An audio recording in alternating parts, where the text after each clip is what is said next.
إلى هدمية وأنتم صلاة على المصطفى رسول الله صلى الله عليه وسلم وإلى الأنبياء والمرسلين والرسل والمؤمنين خصوصا جناب المؤمنين البغدادي وخصوصا yang sangat dimuliakan Abdul Halim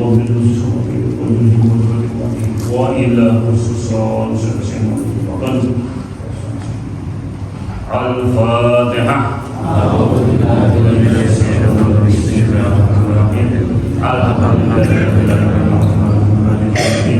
Iyyaka na'budu wa iyyaka nasta'in ihdinas siratal mustaqim siratal ladzina an'amta 'alaihim. Mari kita baca surat Al-Fatihah sekali lagi yang kita khususkan untuk itu Bapak Mustafa bin Yusuf yang meninggal di Banda Aceh, orang tua dari Pak Mustafa dan Daswati Salikin Salikah Mustafa yang insyaallah mudah-mudahan almarhum diterima semua amal ibadahnya yang diberi semua dosa-dosanya dan mendapat rasa dari Allah Subhanahu wa taala dan ditempatkan di surga yamin ya rabbal alamin. Auzubillahi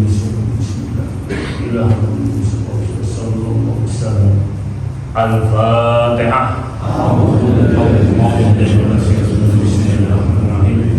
Alhamdulillahirabbil alamin arrahmanir rahim maliki yaumiddin iyyaka na'budu wa iyyaka nasta'in ihdinas siratal mustaqim siratal ladzina an'amta 'alaihim ghairil maghdubi 'alaihim waladdallin.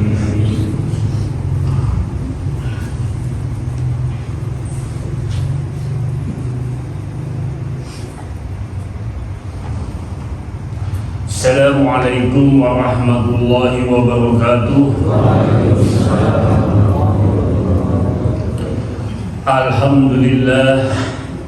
Alhamdulillahilladzi karrama bani adama wastafa minhumul ulama wa khalaqa minhumuz zuhada wal hukama wal kurama wa faddala minhul arifina billahi wa sifati wal asma wa adzaqahum lazzatal mahabbati wa tarahum haqiqatal asya'i minal ardi was sama. Wassalatu wassalamu ala sayyidina Muhammadin khatamil anbiya alladzi khuliqa min zatihi wa minhu jamil asya wa ala alihi wa ashabihi sadatil awliya wa ala tabi'in wa tabi'in tabi'in bisanin ila yaumil jazah. Subhanaka la ilma lana illa ma 'allamtana innaka antal alimul hakim. Wala haula wala quwwata illa billahil aliyil azim. Amma ba'd. Masyarakat salikin dan salikah kaum bapak dan kaum ibu jamaah pesantren Akmaliyah, saudara-saudaraku semuanya, baik yang hadir di majelis hakikat ini maupun yang mendengarkan di lingkungan pesantren Akmaliyah, dan juga baik yang mendengarkan melalui audio maupun video streaming Akmaliyah. Insyaallah mudah-mudahan kita senantiasa selalu mendapatkan limpahan rahmat dan serta hidayah dari Allah Subhanahu wa taala. Amin ya rabbal alamin.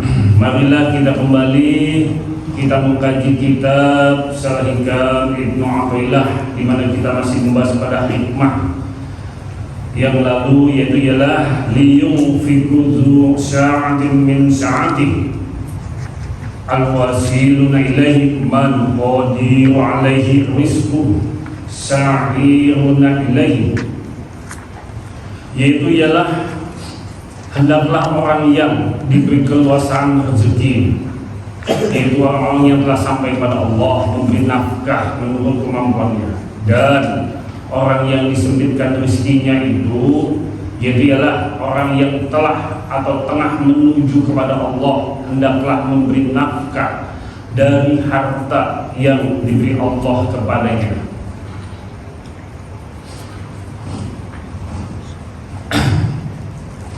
Sebelum kita mulai, marilah kita kosongkan hati, pikiran kita yang insya Allah mudah-mudahan ilmu yang sampai kepada kita menjadi ilmu yang terobah atau ilmu yang bermanfaat di dalam perjalanan kita kepada Allah Subhanahu wa taala. Amin ya rabbal alamin.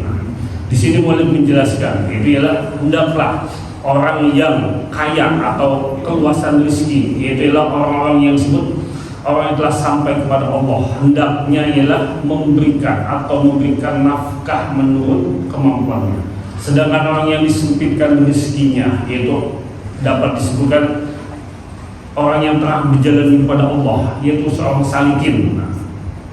Seorang salik hendaklah memberi nafkah dari harta yang diberikan Allah padanya.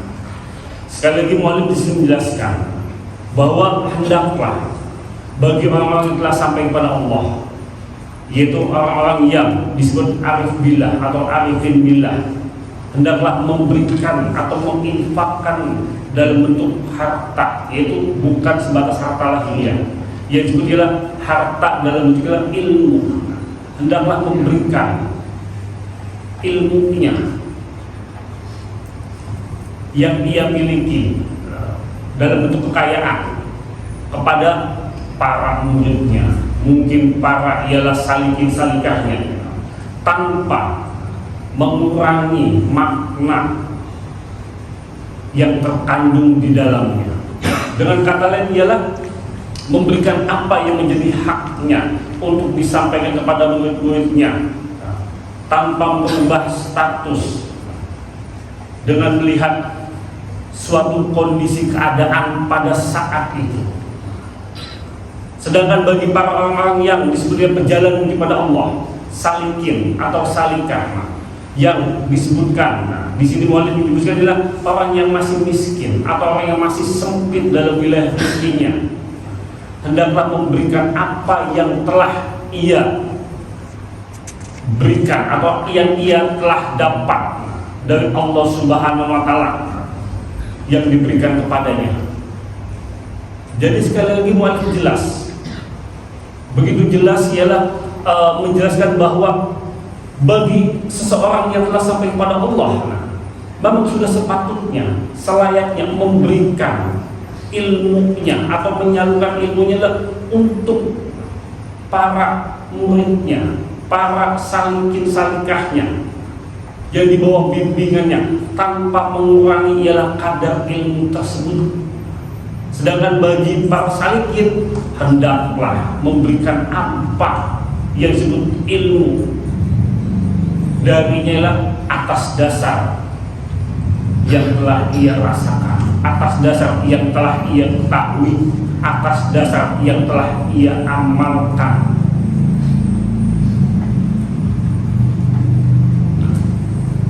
Jadi sangat jelas bahwa sebagaimana Allah menjelaskan bagi orang-orang yang disebutkan, ya ayyuhalladzina amanu lima taqulu ma la taf'alun kabura maqtan indallahi an taqulu ma la taf'alun.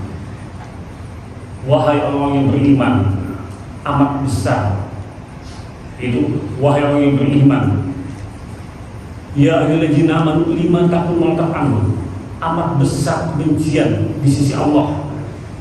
Kabura maqtan indallahi an taqulu ma la taf'alun, kamu mengatakan apa-apa yang tidak kamu kerjakan. Jadi bagi seorang salikin, hendaklah menginfakkan, memberikan ilmunya, bahkan memberikan ilmu kepada siapapun dengan dasar atas pemahaman ilmu yang telah ia dapatkan dari gurunya, dari muridnya, dari bentuk pengamalan, sehingga tidak keluar dari pemahaman yang ia dapat. Kalau kita berbicara masalah ilmu, dalam wilayah ilmu tauhid dan hakikat, kita membicara masalah nafsu. Contoh saja masalah nafsu.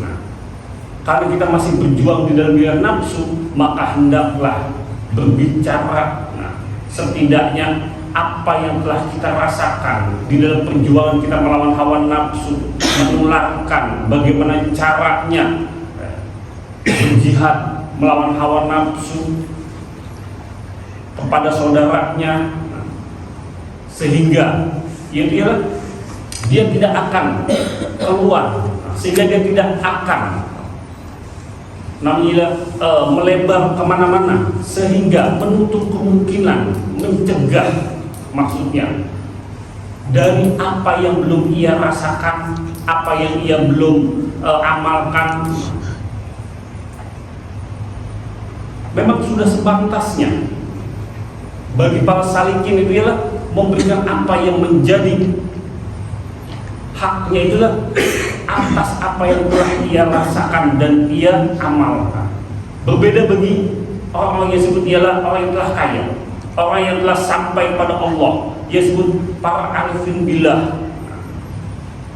Dia memberikan ilmunya karena memang sudah kaya, karena memang sudah ialah sampai kepada Allah Subhanahu wa Ta'ala. Dia menginfakkan ilmunya, dia memberikan pemahaman ilmunya kepada para muridnya dalam bentuk pemahaman ilmu. Contohnya, tatkala dalam pemahaman ilmu, sebagaimana ialah Allah menjelaskan, wal awwalu wal akhiru wal zahiru wal batin wa huwa bi kulli syai'in alim. Dia yang awal, dia yang akhir, dia yang zahir, dia yang batin. Dalam pemahaman ilmu, kita meyakini bahwa memang yang disebut Allah itu zahir, Allah itu nyata, Allah itu jelas. Dengan ilmu tauhid, kita dapat mengamalkan, kita dapat mengetahui memang bahwa Allah itu nyata, Allah itu zahir.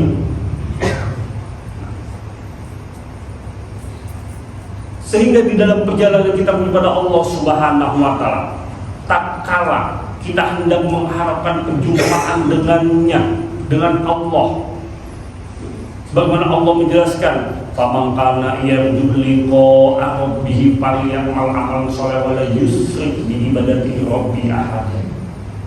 Barang siapa yang hendak mengharapkan perjumpaan dengan Tuhannya, maka hendaklah ia beramal soleh dan jangan syirik di dalam ibadahnya walau dengan seorang dua. Yang berarti ialah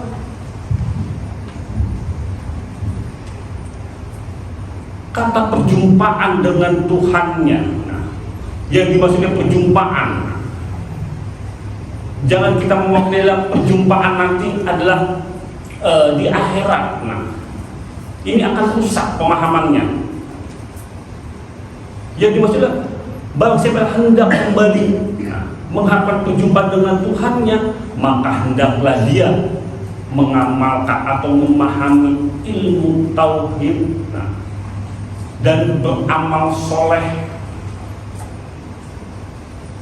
sehingga di dalam pengamalannya dia benar-benar tahu bahwa wa huwa ma'akum aina ma kuntum, bahwa dia Allah beserta kamu di mana saja kamu berada.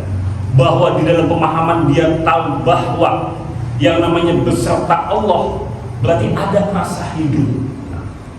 Berarti siapa yang hidup? Kalau mesti kita jelas mengumpamakan, yang disebutkan ialah mendekatkan pemahaman, dan mendekatkan pemahaman yang berarti bukan dapat dijadikan hujah. Kalau yang disebut ialah serta gula ada rasa manis, kalau serta asin, maksudnya serta garam ada rasa asin. Sehingga tatkala kita beserta Allah atau serta Allah, ada di dalamnya adalah rasa hidup, yang berarti di dalamnya pun ada serta Allah, ada di dalamnya serta juga 7 sifat ma'ani yang dapat kita rasakan di dalam diri kita, yang semua itulah milik Allah Subhanahu wa Ta'ala. Serta Allah inilah 7 sifat ma'ani inilah udot, iwadat, ilmu, hayat, sama, basar, kalam. Hidup ada di dalam 7 sifat ma'ani tersebut. Yang berarti kita memahami bahwa hakikatnya hidup kita itu ialah milik Allah, pendengaran kita itu ialah milik Allah, kuasa milik Allah, dan semua itulah bahwa semua itulah milik Allah Subhanahu wa Ta'ala. Sehingga dalam memahaminya bahwa kita ialah tidak memiliki apapun, semua itu milik Allah Subhanahu wa Ta'ala. Lalu mengapa kita bisa mengklaim bahwa kita memiliki sesuatu? Karena ketidakpahaman di dalam wilayah pengamalan ilmu tauhid. Sebagaimana adalah Bapak pun menjelaskan, ya, sebagaimana adalah seperti ikan yang mencari air, seperti ikan yang mencari air. Bahwa kita tahu serta Allah, kita serta Allah berarti ada rasa hidup di dalam diri kita, yang berarti hidup itu ialah milik Allah. Apakah kita merasa milik hidup? Apakah kita ialah memiliki hidup? Berarti siapa yang hidup? Yang hidup itu ialah Allah Subhanahu wa Ta'ala. Yang mati ialah kan. Jadi itulah bagaimana dapat yang maksudnya memberi pemahaman di dalam wilayah ilmu. Sehingga pemahaman itulah yang akan menjadikan ialah nur di dalam perjalanannya menuju pada Allah Subhanahu wa Ta'ala. Jadi ilmu inilah dalam bentuk pemahaman yang tidak menurunkan kadar di dalam bentuk pemahamannya. Sedangkan dalam wilayah aqdul iman, di mana bagi orang-orang yang menuju pada Allah yang dapat menjadi hijab di dalam perjalanan menuju kepada Allah Subhanahu wa Ta'ala, di dalam sifat 20 ada yang disebut sifat nafsiyah, salbiyah, ma'ani dan maknawiyah. Dalam aqdul iman ada yang disebutlah qudratun, irodatun, yang maha kuasa, yang maha kehendak. Dalam wilayah aqdul iman, dalam bentuk pemahaman, ialah sah-sah saja dan boleh saja bagi orang-orang yang disebut umum. Ini boleh-boleh saja dan baik. Tetapi bagi orang yang berjalan kepada Allah, ini dapat menyebabkan hijab di dalam perjalanannya kepada Allah Subhanahu wa Ta'ala. Karena yang maha berarti yang maha kehendak atau yang maha kuasa. Yang maha kuasa berarti Allah yang maha kuasa dan hamba yang lemah.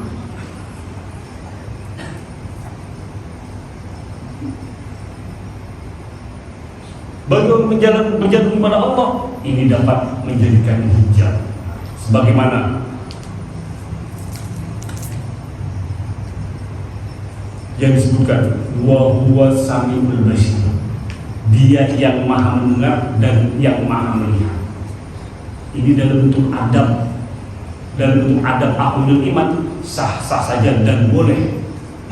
Tetapi bagi orang yang memahami atau di dalam perjalanan kepada Allah Subhanahu wa Ta'ala, ini akan menjadi hijab, dan yang makna sesungguhnya ialah dia yang mendengar dan dia yang melihat. Inilah dalam bentuk pemahaman.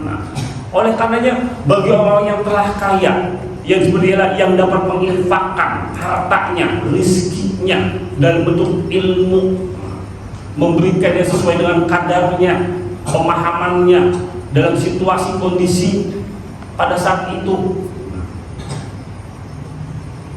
Kalau contoh lagi pada saat Nabi besar kita Muhammad sallallahu alaihi wasallam menjelaskan pada saat proses Isra dan Mi'raj, menjelaskan kepada para sahabat bahwa beliau naik hingga kali itu dengan menggunakan barqun, apa judulnya, buraq atau cahaya.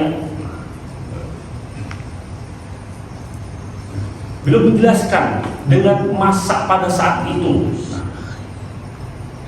sehingga yang disebut cahaya itulah yang disebut buraq, sehingga divisualisasikan ialah seperti kuda bersayap yang bisa terbang dan lain sebagainya.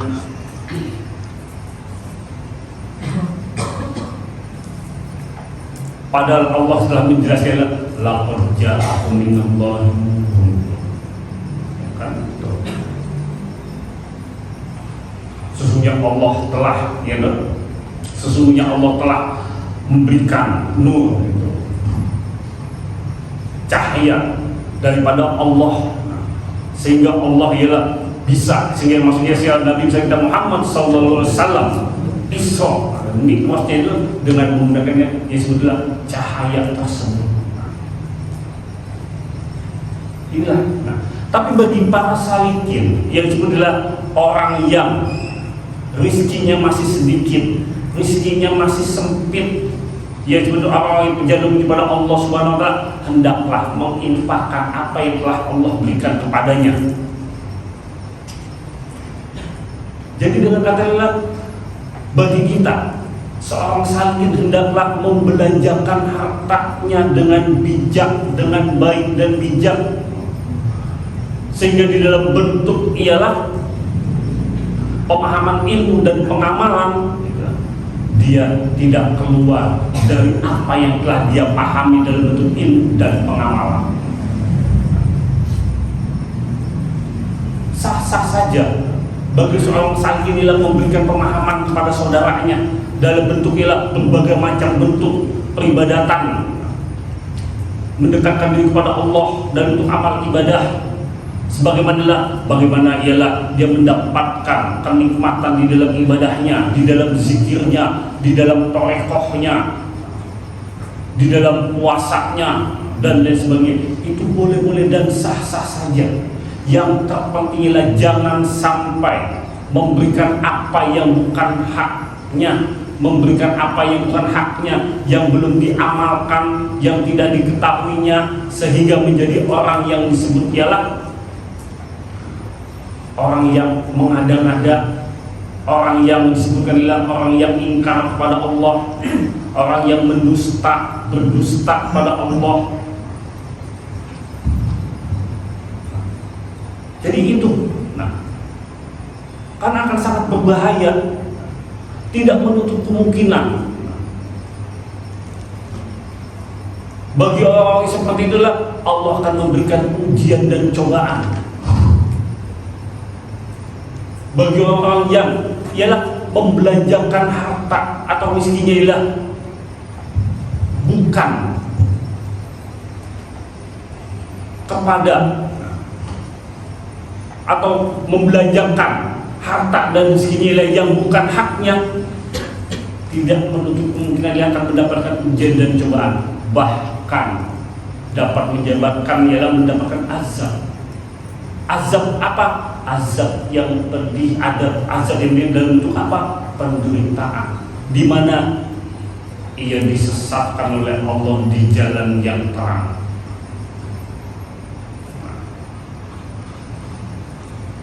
Sehingga tak kala saudaranya memberitahu, gurunya memberitahu, dia tidak mau mendengar. Kenapa? Karena memang hakikatnya, yaitu ialah hakikatnya Islam dan imannya telah dicabut oleh Allah Subhanahu wa taala, sehingga yang tersisa ialah aroma Islamnya atau aroma imannya, keimanannya. Kalau kita analogikan adalah sebagaimana adalah apa namanya itu contohnya tuh, terasi, bau terasi, terasi yang menempel di dalam gelas atau di wajan atau piring, walaupun sudah dicuci masih ada aroma terasinya, karena memang itu ialah hakikatnya lah iman Islam telah dicabut oleh Allah Subhanahu wa taala. Yang tersisa ialah aroma Islamnya, dan inilah orang-orang yang mendustakan sebagaimana Allah menjelaskan, kan? Ialah wa minan nasi may yaqulu amanna billahi wa bil yawmil akhir wa ma hum bimu'minin yukhadi'una Allah wal ladzina amanu wa may yahda'una illa anfusahum wa ma yashkurun fi qulubihim maradun fazadahum Allahu maradan wa lahum adzabun 'alim bima kanu yaksibun. Nah, di antara manusia itulah ada yang mengatakan mereka beriman kepada Allah, mereka beriman kepada hari akhir, padahal mereka ada sesungguhnya bukan orang yang beriman. Mereka hendak menipu Allah dan orang-orang yang beriman, padahal mereka sesungguhnya ialah menipu dirinya sendiri. Mereka menipu dirinya sendiri. Nah, sehingga ialah karena di dalamnya ada penyakit di dalam hati yang Allah tambah penyakitnya lagi, hingga menjadi azab yang pedih. Karena apa? Karena mereka berdusta. Nah, berdusta inilah mereka mengatakan apa yang mereka belum ketahui, apa yang mereka belum amalkan atau mereka belum laksanakan.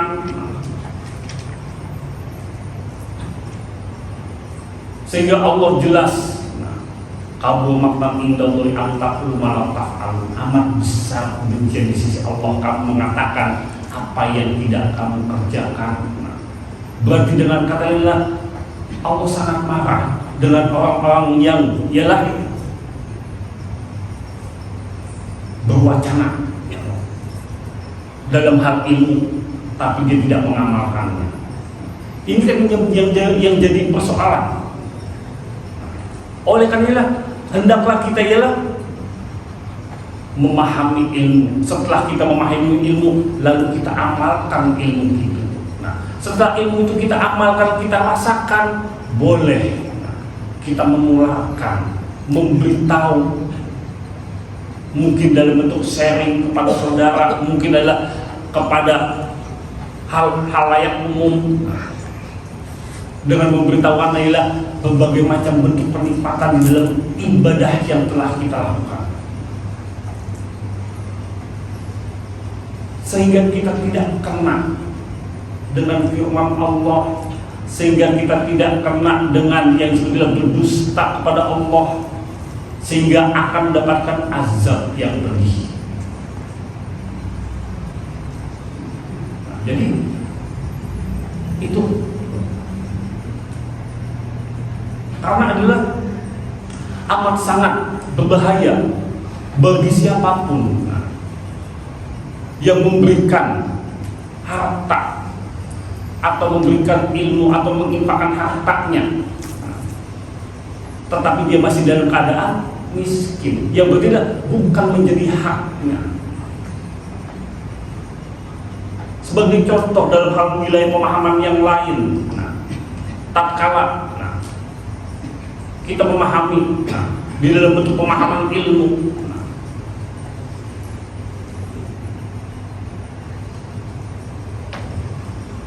yang disebutkan ialah bahwa di dalam wilayah fikih yang dimaksudlah tidak keluar dari yang disebutlah dalam bentuk wilayah pemahaman, tidak menurunkan kadar atau kualitas pemahaman ilmu tersebut. Dalam wilayah fikih kita memahami wilayahnya adalah najis. Najis itu kan ada menjadi 3 bagian. Ada najis yang disebut ialah mukhafafah atau najis mutawasid, mutawasid, dan ialah mubalghah, kecil, sedang, dan besar. Dalam wilayah fikih syariat, najis itu ialah kecil, sedang, besar. Kecil itu bagi yang disebut mukhafafah, berarti adalah air seni anak bayi yang masih menyusui, air seni laki-laki yang masih menyusui dalam menyusui seorang ibu, dan dalam menyusui seorang ibu maksudnya. Nah, yang pertengahan atau yang tengah itu yang disebut adalah mutawasid. Air seni bayi perempuan, mungkin sudah makan, lalu dalam bentuk yang mughaladhah yang besar, air liur anjing, lalu dalam bentuk syariat batiniahnya, dalam bentuk ialah muwafafah. Apa itu? Dalam bentuk batiniah kita memahami bahwa ia disebut najis muwafafah dalam bentuk yang najis kecil dalam wilayah syariat batiniah. Kita terkadang lupa sholat, lupa puasa, lupa zakat, lupa ibadah. Sedangkan yang mutawasid, najis yang ada di dalam diri kita ada dalam bentuk nafsu. Nafsu apa itu? Nafsu masmumah, nafsu tercela, lawamah sawalah. Dalam bentuk ialah mughaladhah yang besar, najis yang sungguh ada di dalam diri kita ialah di mana tatkala ialah kita ialah disebut ialah syirik, menyekutukan Allah tuh. Sehingga Imam Ghazali menjelaskan yang ditakutkan bagi orang awam, orang umum yang hanya mengenali ialah najis dalam bentuk wilayah syariat, tatkala ia mati masih mengakali dosa besar. Apa itu? Dosa syirik, najis yang besar, sehingga matinya lah mati jahiliyah. Ini kan dalam bentuk pemahaman. Di mana pemahaman ini ada dalam wilayah kajian, yaitu yang sudah kami rutinitaskan di kajian sehat sejak Ahad yang membahas tentang wilayah ialah syariat batiniah.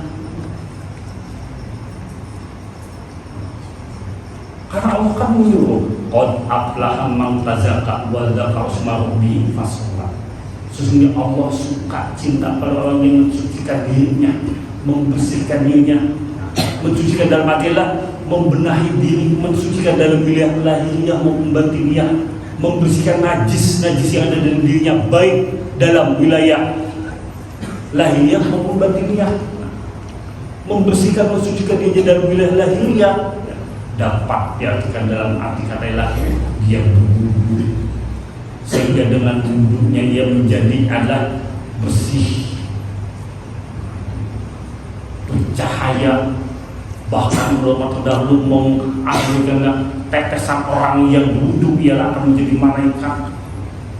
Tapi kalau kita menyentuh ke kedalaman dalam wilayah batiniah yang disebut berwudhu dalam bentuk ialah mencapai kepada, ya sebutlah dalam segi batinlah mencapai kepada disebut makhluk baru, sehingga tak kala orang marah, orang tuh zaman dulu tuh suruh cepat ambil, maksudnya lah makhluk baru, memaafkan, sehingga dengan wudhu itu menjadi tenang, bukan hanya sebatas mensucikan dalam wilayah lahir, tetapi dalam wilayah batiniah hatinya dia dapat memaafkan, menenangkan jiwa dan hatinya.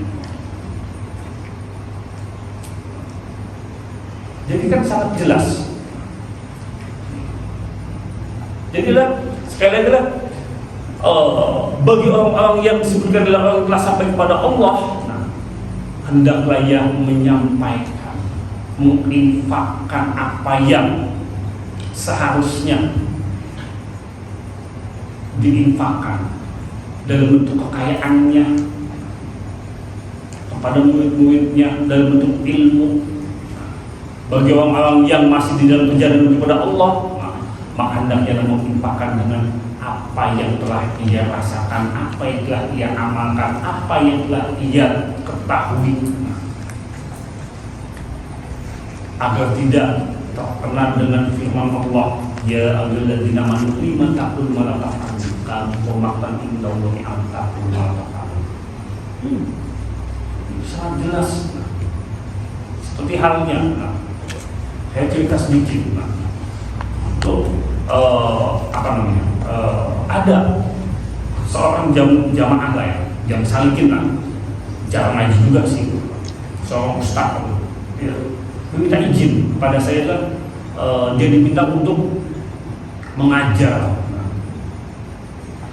kitab hikam, karena memang ada basicnya adalah ustaz, dia bisa baca kitab, bisa segala macam, dia minta izin. Tapi saya dengan ragu-ragu memperingatkannya. Maksudnya memberikan pemahaman bahwa adalah hati-hati. Nah, apa yang kamu berikan dalam bentuk pemahaman itulah jangan sampai ada hidden interest di dalamnya. Maksudnya apa yang telah kamu rasakan, apa yang telah kamu lakukan dalam bentuk pengamalan itulah yang wajib kamu berikan. Nah, karena saya tahu persis apa dalam wilayah batininya tuh tahu persis. Melawan hawa nafsu ini masih jungkir balik. Dia ngaku sendiri, suhu dan usaha dia masih jungkir balik. Ini kan hal yang berbanding terbalik. Sedangkan bagi orang yang mengamalkan ilmu tauhid dan hakikat, dia hendaklah sudah memahami dan sudah musyahadah bagaimana dia bisa memberikan pemahaman tentang wilayah. Contoh wilayah sabar, tapi dirinya sendiri belum sabar. Senggol dikit masih marah-marah. Orang yang mengamalkan ilmu tauhid dan hakikat harus mencerminkan akhlak. Bagaimana dia akan mengajar kalau akhlaknya saja ialah masih berantakan, belum disebut ialah menjadikan uswah atau contoh untuk lingkungan, untuk keluarganya. Ini kan berbanding terbalik. Tapi kalau memang betul, ya silakan. Maksudnya hati-hati, maksudnya hati-hati. Nah, kenapa? Ya jelas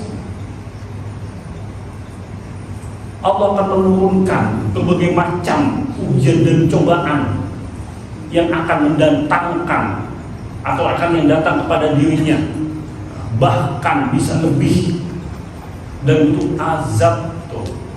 Itulah oleh karena itu berikanlah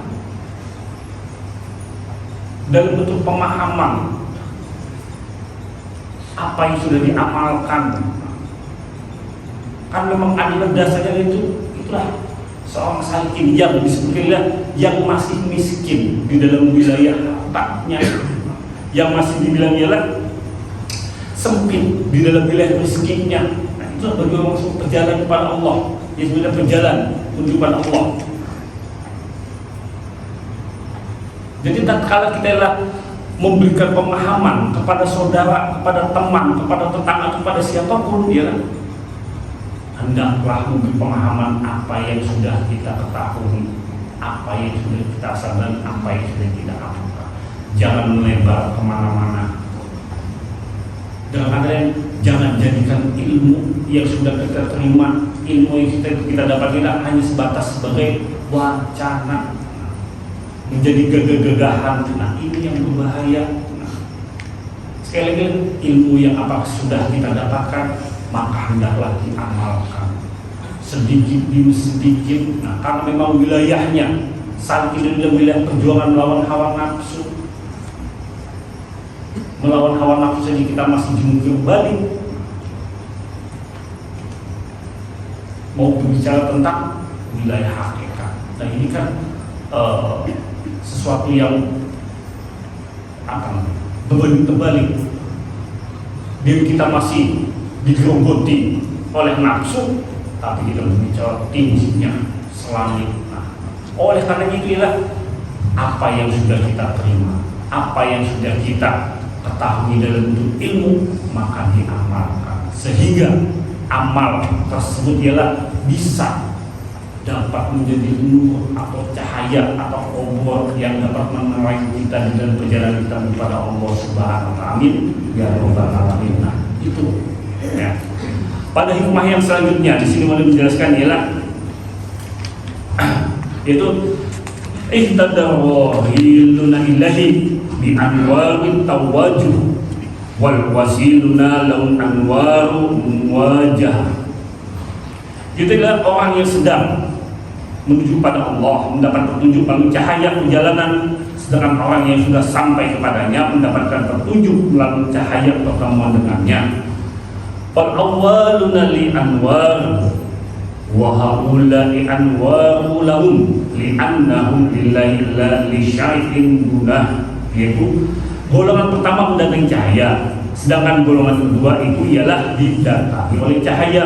Qulillahu summa dzahum fi qawlihim yar'un. Allah berfirman, katakanlah, lalu biarkan mereka bermain-main dalam kesibukannya. Di sini mau menjelaskan tentang ialah bagaimana perjalanan seorang perjalanan kepada Allah. Bahwa orang yang sedang berjalan kepada Allah itu ialah mendapat petunjuk melalui cahaya perjalanan. Sedangkan orang yang sudah sampai kepadanya mendapatkan petunjuk melalui cahaya pertemuan dengannya. Golongan pertama ialah didatangi cahaya, dan golongan kedua itu didatangi oleh cahaya. Makanya golongan pertama ini mendatangi cahaya, dan golongan kedua itu didatangi oleh cahaya. Sehingga Allah berfirman ialah, lalu biarkan mereka bermain-main dalam kesibukannya atau dalam kesesatannya. Inilah. Bagi orang yang berjalan kepada Allah, yaitu seorang salikin, seorang salik. Pertama ialah ia mendapatkan dalam bentuk hidayah, sebagaimana dalam pada hikmah yang lalu, man asraqat bidayatu asraqat nihayatu. Barang siapa yang awalnya baik, maka akhirnya baik. Nah, di sini mulai menjelaskan orang yang sedang berjalan kepada Allah, jadi yang pertama akan mendapatkan hidayah. Hidayah inilah dalam bentuk salah satunya ialah diperjumpakan dengan yang disebutnya wali yang mursyid, diperjumpakan dengan seorang wali mursyid, sehingga dia dapat mengambil ilmunya dari mursyidnya. Dia dapat mengambil ilmu dari mursyidnya. Dia sebut ilmu dalam bentuk nur, karena hakikat nur itu ialah ilmu. Maksudnya hakikat ilmu itu ialah nur, cahaya. Dia dapat mengambil ilmu dari mursyidnya, sehingga ilmu yang didapatkannya dapat diamalkan, sehingga di dalam pengamalannya dia bersungguh-sungguh dengan istiqomah, sehingga ia dapat menuju pada Allah Subhanahu wa Ta'ala, dan sehingga tidak menutup kemungkinan dia dapat diperjumpakan dengan Tuhan. Berbeda dengan orang-orang yang sebetulnya yang sudah ada di dalam cahaya itu. Orang yang sudah mendapatkan petunjuk di dalam cahaya itu, dan di itulah ya sebetulnya orang-orang yang disebutkan ialah masdubillah, orang-orang yang langsung mendapat angkatan dari Allah, yang memang dia sudah ada di dalam cahaya itu. Nah, inilah bagi orang-orang yang sebetulnya orang-orang yang nadir, yang langka. Kalau bagi seorang salikin, dia sebetulnya masdud bisyekh, angkatan dari mursyidnya.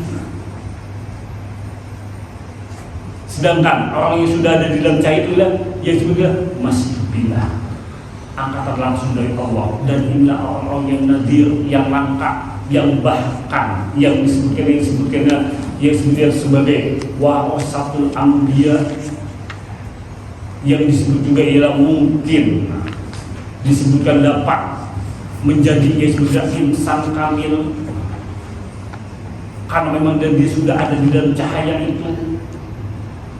Tetapi bagi seorang salikin yang mendapatkan cahayanya yang pertama yang melalui hidayah dari Allah, sehingga Allah menghantarkan dirinya berjumpa dengan seorang mursyid, sehingga ia mengambil talqin bai'at, sehingga mengambil ilmu dari mursyid tersebut. Dengan ilmu tersebut ia mendapatkan cahaya, lalu mengamalkan ilmu tersebut, sehingga ialah ilmu tersebut sebagai nur, pelita di dalam perjalanan yang kepada Allah Subhanahu wa Ta'ala. Benar bahwa dikatakan di dalam kitab-kitab Islam yang disebutkan ialah al-ilmu taqul amal wal amal taqul ilmu, bahwa itu ialah semuanya ilmu itu ialah jembatan untuk menuju pada amal, dan amal itu juga jembatan untuk mencapai kepada ilmu. Ilmu jembatan untuk mencapai kepada sebuah amal, dan amal jembatan untuk sampai kepada sebuah ilmu. Ilmu yang dimaksud ini ialah ilmu yang ketiga adalah ilmu laduni. Dia sebutnya perintah obor bagi seorang salikin karena untuk sampai kepada Allah Subhanahu wa taala tidak mungkin apabila tidak mendapatkan ilmu laduni tersebut. Itulah sebagai perintah obor yang dapat menerangi ialah di dalam perjalanannya menuju pada Allah Subhanahu wa taala. Jadi sekali lagi ialah kita kembali bahwa ialah memang bagi orang-orang yang telah disebutkan dalam masjid billah, dia sebenarnya angkatan langsung dari Allah, dia tidak melalui proses yang pertama. Bagi seorang salikin, dia melalui proses yang pertama, sehingga dengan proses pertama itulah dia mendapat hidayah, lalu ia mendapatkan seorang mursyid, lalu mendapatkan ilmu, dan ilmu itu yang diamalkan menjadi amal hingga mendapatkan perintah Allah dalam perjalanan yang kepada Allah Subhanahu wa taala, sehingga tidak menutup kemungkinan ia akan menjadi seorang arif billah atau arifin billah, karena cahaya itulah yang dapat menghantarkannya menuju pada Allah Subhanahu wa taala dan perintah obor, ilmu laduni yang Allah taruh di dalam hatinya sehingga sebagai penerang nur cahaya dalam perjalanan yang menuju pada Allah Subhanahu wa taala. Oleh karena menaruh cahaya itulah bukan di depan, bukan di belakang. Kalau di depan dia akan menjadi silau, kalau di belakang dia akan menjadi bayangan. Taruhlah di atas, di kepala, di akal, sehingga dapat menerangi semuanya, sehingga tak kala kita mendapatkan ilmu, kita bisa membedakan, sehingga dengan ilmu itu adalah kita dapat syuhud dan musyahadah, sehingga paham bahwa memang hakikatnya segala di dunia ini tidak ada perbuatan kecuali perbuatan Allah Subhanahu wa taala. Ini dalam kitab Ad-Durrun Nafis kita memahami tauhid al asma sifat dan zat, sehingga dalam bentuk pemahaman bahwa memang ialah tidak ada perbuatan Allah, tidak ada nama kecuali nama Allah, tidak ada sifat kecuali sifat Allah, dan tidak ada zat kecuali zat Allah. Nah, semua itulah dalam bentuk ilmu yang akan kita amalkan. Nah, setelah mendapatkan ilmu lalu diamalkan, sehingga setelah diamalkan akan mendapatkan ilmu yang selanjutnya yang disebut ilmu laduni, ilmu yang menjadi berita Allah di dalam perjalanan kita kepada Allah Subhanahu wa taala. Sehingga golongan pertama inilah yang disebutkan mendatangi cahaya, yang disebutkanlah seorang pejalan, seorang salikin yang pertama mendapatkan hidayah lalu mendapatkan bimbingan dari seorang mursyid.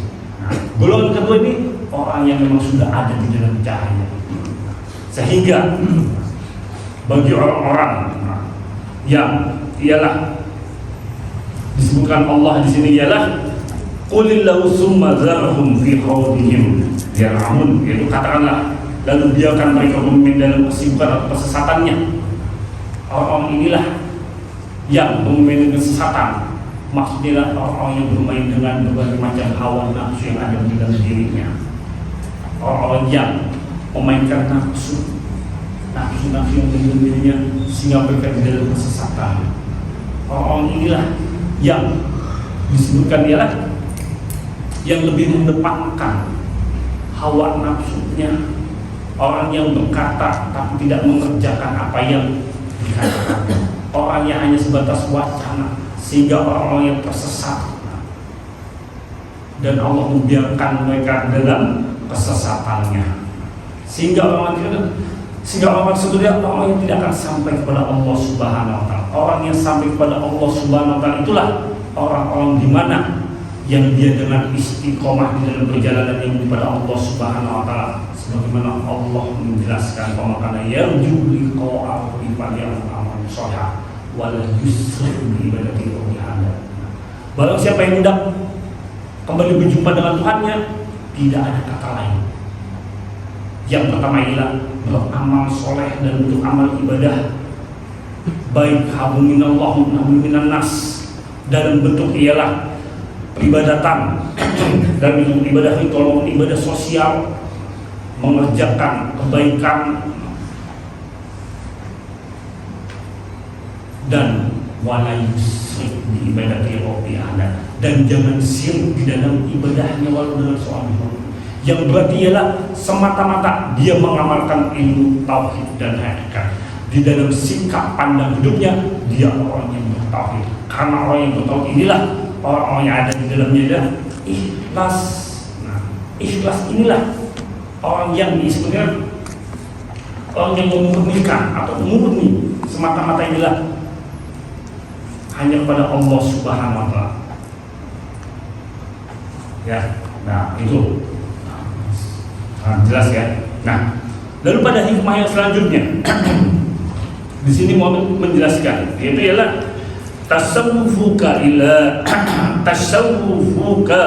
ila ma'abadana fika minnal uyub khairun min tasawwufika ila ujiba anka minnal uyub.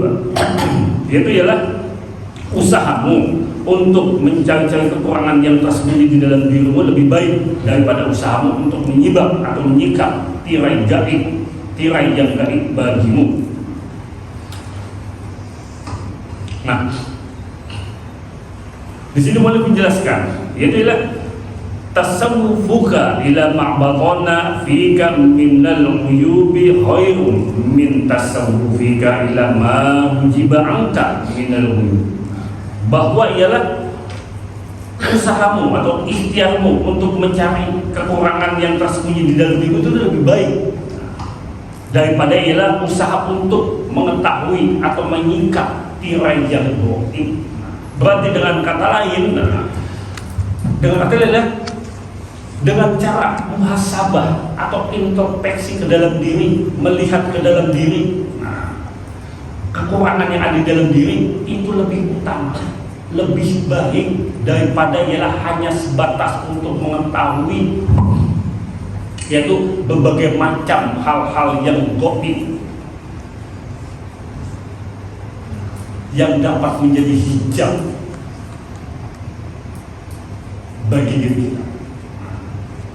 Dengan kata lain adalah ialah di sini mau menjelaskan dengan kata lain lebih utama bagi kita ialah muhasabah, introspeksi dalam bentuk ialah mengetahui kekurangan diri daripada ialah hanya sebatas ingin mengetahui hal-hal yang gaib di dalam wilayah hakikat. Contohnya, bagaimana kita lah introspeksi dalam diri, kekurangan di dalam diri kita. Kata jelas, sebagaimana yang disebutkan ialah yaitu ialah bahwa ialah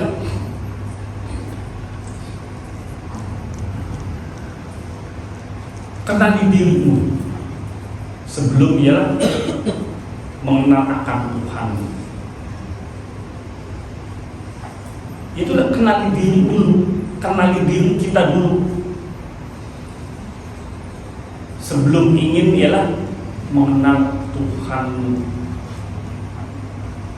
Berarti dengan kata kenali dulu diri kita, berbagai macam bentuk kekurangan-kekurangan yang ada di dalam diri kita. Dalam bentuk apa? Banyak berbagai macam hal. Karena memang seorang salik itu dia memang banyak kekurangannya. Dalam wilayah contoh saja hawa nafsu, di mana kita ialah banyak diselimuti oleh berbagai macam hawa nafsu, baik itu ialah dalam bentuk amarah, lawamah, dan sawalah atau nafsu masmumah, sehingga nafsu-nafsu tersebutlah yang dapat menggerogoti jiwa kita, hati kita, yang dapat menghijabi diri kita dari ialah memandang, melihat segala sesuatu itu kembali dalam bentuk sudut dan musahadah. Itu penyakit-penyakit batiniah yang ada di dalam diri kita. Nah, oleh karena itu mengenali diri kita itu lebih baik, lebih utama. Di sini kita mengenali kekurangan itu lebih baik daripada hanya sebatas mengetahui dengan wilayah-wilayah hal yang gaib. apabila di dalam perjalanannya kita mendapatkan berbagai macam bentuk keistimewaan dan bentuk adalah dipertontonkan atau diperlihatkan dalam bentuk wilayah gaib, terbukanya ialah berbagai macam hal-hal dalam bentuk ialah hakikat, itu kita terima, kita syukuri, tapi bukan itu maksud dan tujuannya. Yang menjadi maksud dan tujuannya ialah kita teruslah berjalan kepada Allah dengan amal ibadah, meminta kepada Allah untuk istiqomahkan di dalam perjalanan ini kepada Allah, sehingga kita dapat mengenali diri kita sendiri. Yang paling utama ialah diistiqomahkan atau istiqomah di dalam ibadahnya. Karena istiqomah istilah al-istiqomah itu khairu alfin karomah. Istiqomah itu lebih baik dari 1000 karomah. Memang istiqomah itu berat.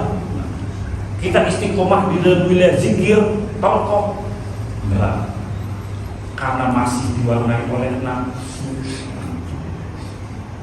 Kalau sudah muncul di dalam kita kecintaan kepada Allah, maka yang muncul adalah rasa cinta pada Allah, sehingga rasa cinta itulah yang tumbuh di dalam diri kita, sehingga di dalam mengerjakan amal ibadah kita tidak akan terbebani dengan sesuatu apapun. Kita tidak akan terbebani dengan sesuatu apapun karena memang dilandasi dengan cinta. Kalau kita sudah cinta kepada Allah, mengerjakan apapun akan menjadi mudah, akan dipermudah oleh Allah dalam bentuk pengamalan. Kalau dicontohkan, kalau kita mencintai seseorang yang kita cintai, yang kita sayangi, kita akan mengorbankan apapun untuk sang kekasih. Walau hujan badai panas terik akan kita terjang. Begitu pula apabila kita cinta kepada Allah, cinta dengan sesungguhnya, apapun itu akan kita lakukan untuk semata-mata ialah mengharap cinta kasih pada Allah Subhanahu wa Ta'ala, sehingga Allah ialah membalasnya dengan cinta kasih pula dalam bentuk ialah perjumpaan dengan dirinya. Nah, itulah oleh karena beramal soleh di dalam perjalanannya kepada Allah, dan ialah jangan sirik di dalam ibadahnya, dan jangan sirik di dalam ibadah. Dan itulah bagi orang-orang yang beruntung kepada Allah Subhanahu wa Ta'ala, ya. Dan insyaallah kita semua akan mendapatkan, amin ya Allah. Ya. Dan insyaallah akan kami lanjutkan pada kajian yang akan datang. A'udzubillahi minasyaitonir rajim. Bismillahirrahmanirrahim.